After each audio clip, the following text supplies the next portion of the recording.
Believe it or not, it's Trust Yourself Thursday already, sweet spotter.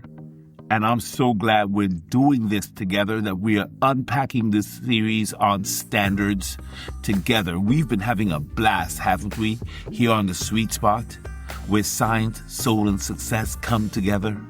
I'm Dr. Derek Sweet. I'm your host here on the Sweet Spot. I'm delighted that you are joining me for this series we're doing on standards. Today, we find ourselves in Trust Yourself Thursday. Don't talk yourself out of the room. Bet on you. Fear will make you play small if you let it. Put the chips on yourself. That's the title for today's episode on Trust Yourself Thursday. What's going on? I hope you're having a good Thursday, and if not, stick around with me and we'll unpack it together. So Monday we talked about movement, right? We said you've gotta move before you become confident. In fact, movement and actions will make you become confident, as opposed to waiting for it to happen. Then we said on Tuesday, we talked about protecting your standards. Wednesday, we talked about staying connected to the process even before results show up. But today, we need to talk about trust. Not trust in other people, trust in yourself. Because by Thursday, a lot of people are no longer fighting outside pressure.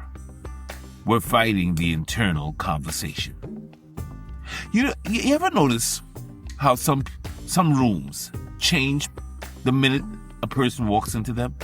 It could be a meeting room, a locker room, a stage, an interview. I don't care. It could be any kind of room. The internal dialogue changes when they come into the room.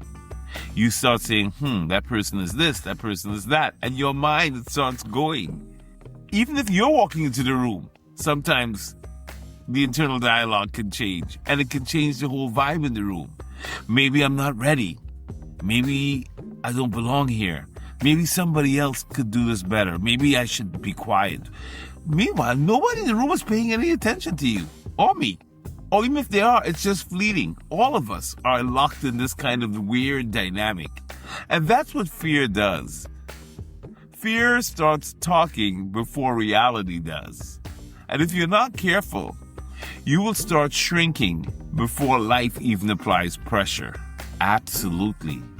If you don't have standards, well then every opinion, every thought, every weird look by someone, every time somebody turns their head and looks at you and knits their brow, you can take that to mean something is wrong, and you could be blown left or blown right by the winds of people's opinions or thoughts, right? So, yeah, that's why we have standards, so we can live and walk according to our standards. Yeah, I've learned this from observing a lot of high performers. What I've seen is a lot of talented people not losing because they lack ability, but losing because they keep abandoning themselves internally. And that's the real issue. They overthink themselves out of opportunities. They second-guess themselves out of leadership roles. They compare themselves out of confidence issues. Talk themselves out of rooms they already earned the right to be in. And the dangerous part is that hesitation often disguises itself as humility. But shrinking yourself, it's not humility. Constantly doubting your value, that's not humility. Pretending not to care because rejection feels possible, that's not humility. Staying silent when you know you have something meaningful to contribute is not humility. A lot of times that's just fear. Plain old fear. Wearing intelligent lines, intelligent clothing, and trying to look all humble and self-effacing when in fact you're just afraid. Just admit it. It's fear. And fear can be quite persuasive. Let me tell you. Fear will tell you, stay quiet. Play small. It'll whisper, wait a little longer.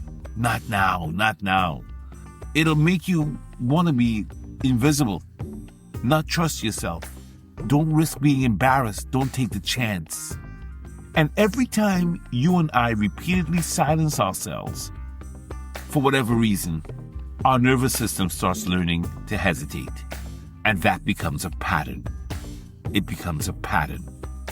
This is where standards matter deeply, and why we're spending time this week with standards. Because sometimes you have to just walk according to and hold on to your standards. Even if you emotionally feel like you can't trust yourself, trust your standards.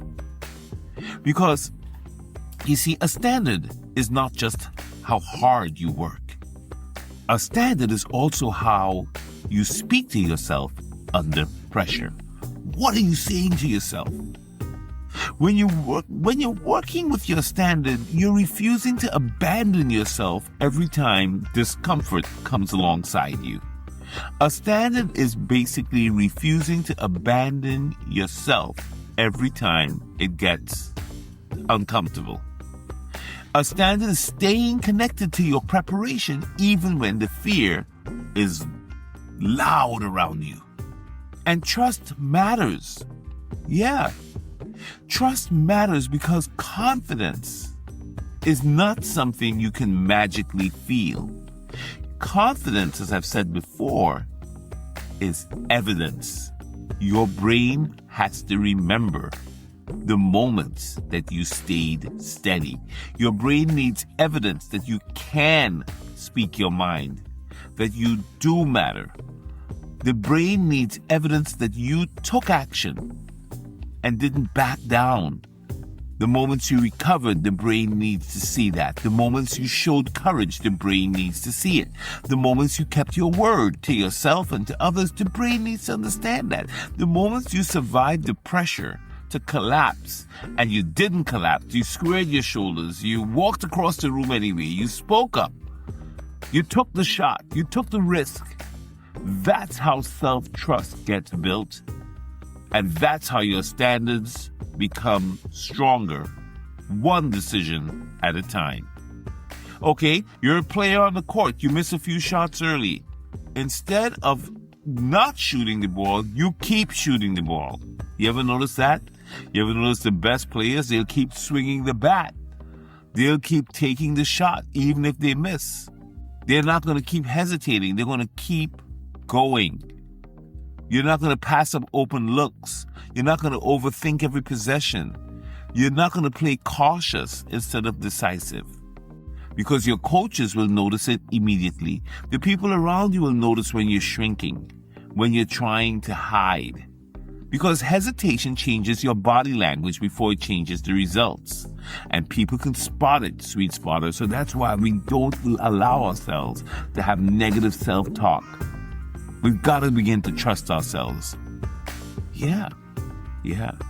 Don't protect yourself emotionally instead of trusting your work. You got to stay aggressive. Not reckless, but stay aggressive. You got to say to yourself, I trust my preparation enough to stay present even if I've made a mistake, even if I've missed a shot, even if I've missed a defensive assignment, even if I blew the meeting, I said the wrong thing. That applies everywhere in your life. Some people walk in the room trying not to fail. Other people walk in the room prepared to contribute regardless of whether they fail. That difference changes careers. It changes relationships. It changes leadership. How you heal, it changes everything. Attitude is everything. There's a reason, sweet spotter, Tupac Shakur still resonates across generations. Now, Tupac is, he's not here with us. He's with the Lord and a rap artist, in case you're not sure. So Tupac, beneath the intensity, a lot of his music wrestled openly with pressure, with fear, with survival, with identity, all the things we all wrestle with. And the fight to keep believing in yourself when life keeps testing you. And one of his simplest lines remains one of the most powerful. Keep your head up. Keep your head up. Very simple, but psychologically deep. Because sometimes resilience starts with refusing to bow down. Sometimes resilience starts with refusing to mentally fold during a difficult season. Keep your head up. Epictetus, the Stoic philosopher that we always quote here on the Sweet Spot, said, "No great thing is created suddenly." Confidence works that way too. Real confidence is accumulated self-trust. It's self-trust that's stacking on itself because you've taken chance after chance after chance. You've given up worrying about what other people think about you so much. You feel the fear, but you do it anyway. You say to yourself, "What other people think of me is none of my business." That's a book, by the way. I think it's written by Terry Cole Whitaker, and it's a book we should cover here on the Sweet Spot. Somebody remind me about that. That's a really good book. I read it in college. It really changed my life. What you think of me is none of my business. So let's make that personal today on Trust Yourself Thursday. Where in your life have you started shrinking? Be honest. Where are you over-explaining yourself? Hesitating? Avoiding visibility? Afraid to disappoint people? Playing it safe after being hurt? And asking permission from people who never built what you're trying to build? That matters. Because self-doubt grows in abundance when there's avoidance. I'll say it again. Self-doubt grows in abundance where there's avoidance. Yeah, it loves avoidance and it'll just grow there. And the longer hesitation becomes your emotional habit, the harder confidence is going to be to feel. So what do you do? First, stop waiting to feel confident before acting confidently. That's backwards. Hold your head up. Square your shoulders. Be confident. Sing when you feel a little worried. Confidence usually follows evidence. Movement first. Listen to our Take Action Tuesday and Making Moves Monday episodes again. Because evidence comes from your actions. That's the first thing. Now, the second thing is to pay attention to that internal language. What is your self-talk? What are you saying to yourself? Don't speak to yourself in ways that you would never talk to somebody else like you wouldn't say those things to somebody else. Don't say it to you, right? That matters because your nervous system listens to every tone in your internal environment. So you've got to make sure your self-talk is positive and affirming. Treat yourself like somebody you love. Third, take one visible action today that your fearful or avoiding self is trying to get you not to do. I don't know if it's about speaking up. I don't know if it's about taking a shot, taking a chance, about posting something, about introducing yourself to that person you want to meet, about asking the big question, about setting a boundary. I am not sure, but you know exactly. And I trust you to know exactly what you need to do. Take a risk. Think bigger.